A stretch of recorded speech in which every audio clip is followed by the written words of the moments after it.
मंथन।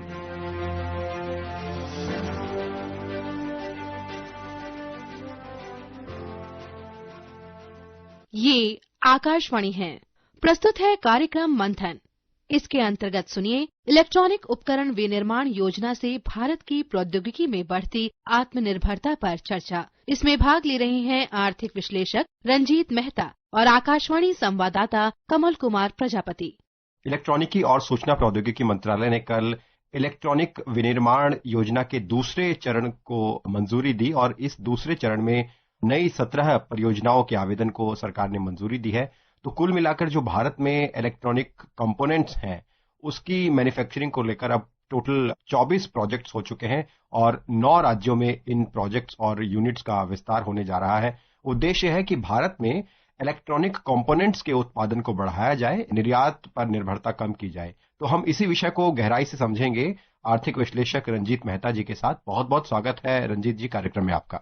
बहुत बहुत धन्यवाद, थैंक यू। तो सबसे पहले हम कल सरकार की इस मंजूरी के बारे में आपसे राय जानना चाहेंगे कि भारत में इलेक्ट्रॉनिक कंपोनेंट्स जो खासतौर पर हम सभी जानते हैं कि जैसे जो इलेक्ट्रॉनिक उपकरण है, mobile phone, computer, camera, printers और भी तमाम इक्विपमेंट्स, उसमें जो लगने वाले कंपोनेंट्स हैं उसमें भारत के लिए आत्मनिर्भरता हासिल करना कितना जरूरी है। और जिस तरह से अब सरकार ने जो आवेदनों को मंजूरी दी है, नई फैक्ट्रियां अलग अलग राज्यों में खुलेंगी, उससे और कैसे भारत में इलेक्ट्रॉनिक कंपोनेंट्स के निर्माण में बढ़ावा मिलेगा? सबसे पहले तो ये जो भारत सरकार का डिसीजन है कि 17 नई इलेक्ट्रॉनिक मैन्युफैक्चरिंग प्रोजेक्ट्स को under ECMS electronic component manufacturing scheme के तहत जो अनाउंसमेंट किया है, एक बहुत ही निर्णायक कदम है एक आत्मनिर्भरता की तरफ, और किस तरीके से भारत ग्लोबली ज्यादा कॉम्पिटिटिव हो सकता है और किस तरीके से हमें इलेक्ट्रॉनिक इकोसिस्टम हमारे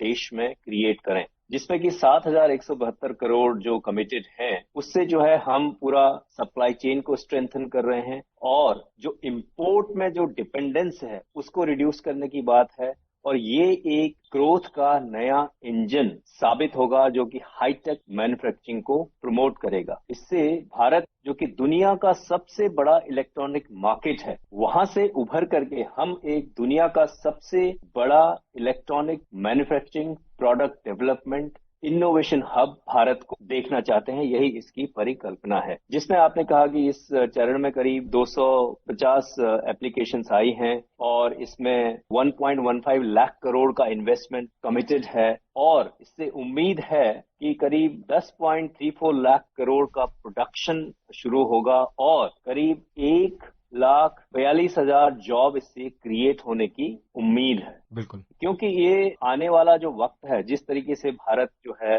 बाय 2047 हम एक डेवलप्ड इकोनॉमी बनना चाहते हैं और जो हमारा डिजिटल इकोनॉमी का एक विजन है कि $1 ट्रिलियन जो है सिर्फ हमारी डिजिटल इकोनॉमी से जनरेट हो, इस दिशा में एक बहुत बड़ा कदम है। और ये जो है एक ट्रेड डेफिसिट है, क्योंकि आज हम कई ऐसी चीजें हैं जो कि विदेशों से इंपोर्ट करते हैं, जिससे हमारा जो ट्रेड डेफिसिट है वो बढ़ता है। और MSMEs के लिए इसमें बहुत बड़ी जो छोटे हमारे व्यापारी हैं, micro small and medium enterprises, उनके लिए बहुत सारी अपॉर्चुनिटीज आएंगी, क्योंकि जब एक इलेक्ट्रॉनिक मैन्युफैक्चरिंग इकोसिस्टम हर प्रदेश में, जो अभी प्रदेश 8-9 प्रदेश हैं उनमें खुलेगा, तो एक रीजनल कनेक्टिविटी बनेगी और रीजनल डेवलपमेंट होगा। इससे जो है ये हाई जो ग्रोथ सेक्टर हैं, जैसे मोबाइल डिवाइसेस हैं, इलेक्ट्रिक व्हीकल्स हैं, टेलीकॉम इक्विपमेंट हैं, सेमीकंडक्टर्स हैं, जो ये सारा जो है एक स्ट्रॉन्ग कंपोनेंट बेस्ड इंडस्ट्रीज हैं,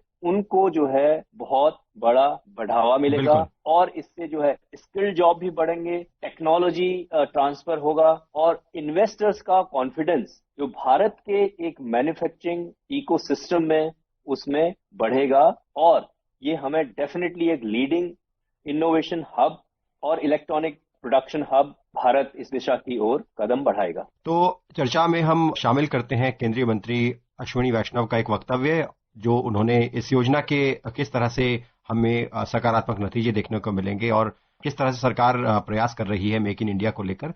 आइए केंद्रीय मंत्री के ये वक्तव्य को सुनते हैं। To achieve long-term success, we will have to focus on 3 major things. First, we will have to develop our design teams. whatever be the cost, whatever be the effort, whatever be the hard work that has to be put in, this is something which has to be done. My second request and second ask is to focus on getting Six Sigma quality in every product that we manufacture. Smallest of the small products and the most complex of the complex products, our success in the world will be defined by the quality of the product, timely supply of the product, good focus on what the customer requires. Then only we'll be able to really make it a success that our Prime Minister has envisioned this sector. And third ask is, as far as possible, for everything that you use in your factory, in your plant, in your laboratory, get Swadeshi, get Atmanirbharta. That will define your success in the coming years. Ranjit Mehta जी, हमने केंद्रीय मंत्री अश्विनी वैष्णव के वक्तव्य को सुना। हमने देखा भी है कि सरकार ने जो इलेक्ट्रॉनिक उपकरण है या कहे कि मोबाइल के मामले में अगर हम देखें तो प्रोडक्शन लिंक्ड इंसेंटिव स्कीम के बहुत बेहतर नतीजे हमें देखने को मिले। इसी तरह से सेमीकंडक्टर मिशन के तहत सरकार सेमीकंडक्टर के उत्पादन को लेकर भी एक बहुत सकारात्मक हमें परिणाम आगे आने वाले समय में इसके देखने को मिलेंगे। तो इसी तरह से जो इलेक्ट्रॉनिक कंपोनेंट्स के उत्पादन को लेकर सरकार प्रोत्साहन दे रही है, इसको बढ़ावा दे रही है, तो कैसे ये क्षेत्र भी बहुत जरूरी है कि हम प्रौद्योगिकी और तकनीकी के क्षेत्र में आत्मनिर्भरता हासिल कर सकें। मंत्री जी ने बहुत इंपॉर्टेंट बात कही। उन्होंने कहा कि हमें क्वालिटी पे फोकस करना है, क्योंकि जब तक हम क्वालिटी चाहे छोटी से छोटी चीज बनाए, सिक्स सिग्मा की बात करी उन्होंने कि कैसे हम जो है जब इंसेप्शन पे ही उस चीज को ठीक करें, और तीसरी बात करी है कि स्वदेशी को प्रमोट करें, क्योंकि इसमें जो है ये सब हमें हेल्प करेगा एक इकोसिस्टम क्रिएट करने में जो देश में है।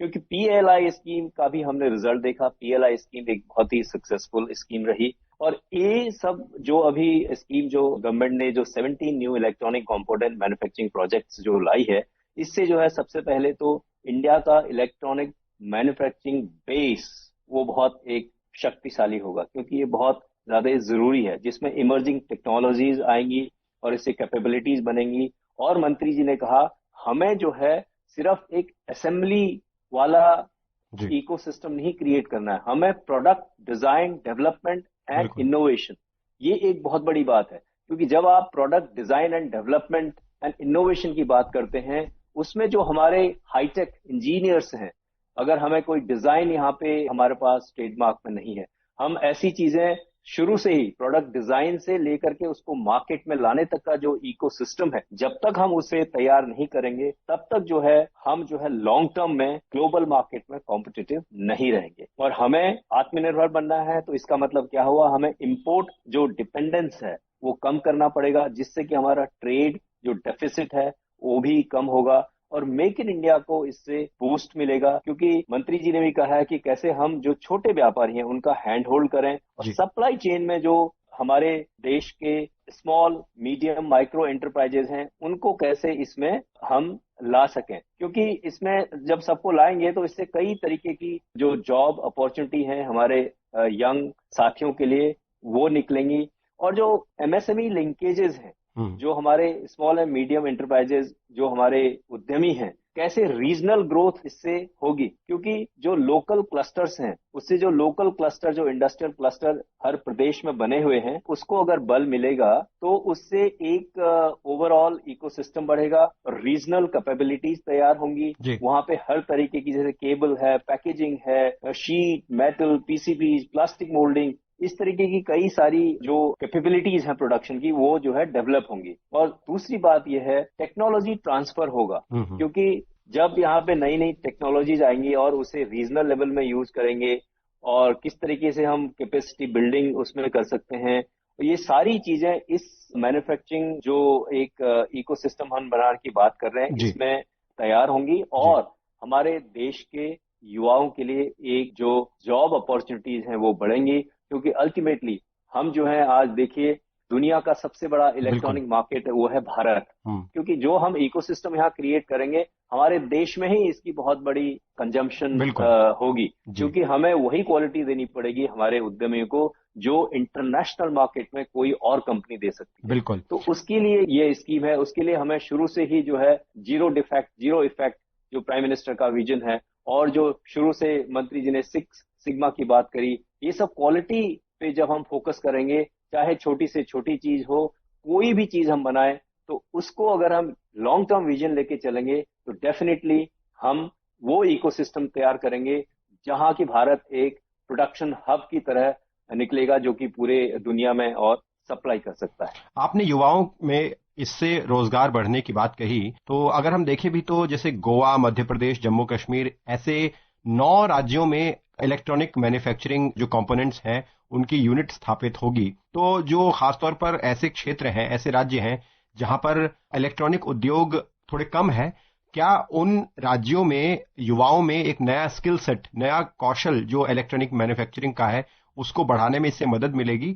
और किस तरह से युवा नई स्किल के साथ रोजगार के लिए इससे अपने लिए नए अवसर ढूंढ सकेंगे, और कैसे ये एक बहुत बड़ा एक मौका बनने वाला है ऐसे राज्यों के लिए? जी बिल्कुल, ये आपने बहुत अच्छी बात कही। हमारे यहाँ ऑलरेडी टैलेंट जो है अवेलेबल है। हमारे यहाँ कई IITs हैं, ITIs हैं, इंजीनियरिंग कॉलेज हैं। भारत जो है हर साल भारत में कई लाखों इंजीनियर्स जो बच्चे हैं वो वर्कफोर्स में जुड़ते हैं। तो उनको सिर्फ एक जरूरत है एक राइट इकोसिस्टम की, जहां पे उनको जॉब मिल सके अपने मनपसंद। जब ये रीजनल लेवल पे, जैसे आपने कहा गोवा है और जो स्टेट्स हैं, छोटे स्टेट्स हैं, इनमें जब ये इकोसिस्टम बनेगा तो लोकल हमारे यंग इंजीनियर्स हैं उनको इसमें मौका मिलेगा। क्योंकि जब वो ऑलरेडी आज अगर मैन्युफैक्चरिंग की बात करें तो वहां पे वो फैसिलिटीज नहीं है, लेकिन ये जो स्कीम के तहत उन सब जगहों पे जब फैक्ट्रीज लगेंगी, एक मैन्युफैक्चरिंग हब्स बनेंगे, तो जो इससे कई फायदे होंगे। एक तो जो लोकल युवा है उसको बड़ी सिटीज में आने की कोई जरूरत नहीं है। अगर उसको लोकली वहां पे जॉब मिल जाएगा तो यहाँ पे नहीं आएंगे। दूसरा ये है कि स्किल की जहां तक आपने बात करी, हमारे यहाँ ऑलरेडी कई स्किल सेट्स अवेलेबल हैं। और जो कंपोनेंट मैन्युफैक्चरिंग है एक लेबर इंटेंसिव चीज है, तो इसमें जो इंजीनियरिंग लेवल पे भी और लेबर लेवल पे भी हर जगह जो है एक जैसे लॉजिस्टिक है, टूलिंग है, टेस्टिंग है, पैकेजिंग है, इन सब में लोकल वेंडर नेटवर्क जो है, जो लोकल वेंडर्स होते हैं, उनको भी पूरे जॉब मिलने की कई सारी अपार संभावनाएं हैं। और जो एक रीजनल इंडस्ट्रियल डेवलपमेंट उससे होगा, तो उससे कई फायदे होंगे छोटे उद्यमियों को भी और हमारे यंग युवाओं को भी। और ये जो इकोसिस्टम एक देश में बन रहा है, उससे जो है इन्वेस्टर्स, जो आज पूरी दुनिया से इन्वेस्टर्स भारत में ऑलरेडी इन्वेस्ट कर रहे हैं, और इस टाइप की जब एक हम इंसेंटिव्स देंगे, उससे जो है उनका भी एक मनोबल बढ़ेगा, उनको कॉन्फिडेंस आएगा। अल्टीमेटली जो भारत है वास्तविकता में एक आत्मनिर्भरता की तरफ बढ़ेगा। और जो स्वदेशी का पुश है कि स्वदेशी चीजें यूज करें, लोगों को जब क्वालिटी प्रोडक्ट अपने देश के बने हुए दिखेंगे तो डेफिनेटली लोग उसको इस्तेमाल करेंगे और पूरी दुनिया भी वो देख के इसको इस्तेमाल करेगी। एक सवाल ये भी आता है कि क्योंकि अगर इलेक्ट्रॉनिक कंपोनेंट्स हमारे देश में बनते हैं तो हमारी इलेक्ट्रॉनिक उत्पादन की क्षमता तो बढ़ती है, लेकिन जैसे बहुत सारे इसमें ऐसे कंपोनेंट्स हैं जैसे ऑप्टिकल ट्रांसीवर या और भी तमाम उपकरण जो हमारी जो डिजिटल नेटवर्क सेवाएं हैं, चाहे 5G सर्विसेज हो, हम 6G की बात कर रहे हैं, तो ऐसी जो नेटवर्क से जुड़ी हुई सेवाएं हैं उनमें और ज्यादा सुधार लाने और उन्हें और ज्यादा व्यवहारिक प्रैक्टिकल बनाने में किस तरह से इससे और मदद मिलेगी अगर हम कंपोनेंट्स अपने ही देश में बनाते हैं? तो देखिए, कंपोनेंट जब अपने देश में बनेंगे तो डेफिनेटली उससे सबसे पहले तो जॉब क्रिएट होंगी, लोगों को जॉब मिलेंगी। ये रियल मैन्युफैक्चरिंग का पार्ट है, क्योंकि असेंबली का पार्ट नहीं है। जब कंपोनेंट बनेंगे, डिजाइन है, प्रोडक्ट डेवलपमेंट है और इनोवेशन है, ये सारी चीजें इसमें जब एक आएंगी तो तब जो है हमारा देश वास्तविकता में एक मैन्युफैक्चरिंग हब बनेगा। और उस पे इन्वेस्टमेंट भी लोग करेंगे, देश के उद्यमियों को उससे फायदा होगा, देश के लोगों को फायदा होगा। बिल्कुल। तो निश्चित तौर पर न सिर्फ इससे उत्पादन बढ़ेगा बल्कि इलेक्ट्रॉनिक कंपोनेंट्स हैं उसके बनने से हम आगे आने वाले समय में अपने देश में आत्मनिर्भरता के जरिए रोजगार, निवेश और तमाम पहलुओं के बारे में समृद्धि को देख पाएंगे। मेहता जी, आप कार्यक्रम में जुड़े इसके लिए आपका धन्यवाद। बहुत बहुत धन्यवाद। अभी आप सुन रहे थे इलेक्ट्रॉनिक उपकरण विनिर्माण योजना से भारत की प्रौद्योगिकी में बढ़ती आत्मनिर्भरता पर चर्चा। इसमें भाग ले रहे थे आर्थिक विश्लेषक रंजीत मेहता और आकाशवाणी संवाददाता कमल कुमार प्रजापति। ये कार्यक्रम आकाशवाणी के समाचार सेवा प्रभाग द्वारा प्रस्तुत किया गया।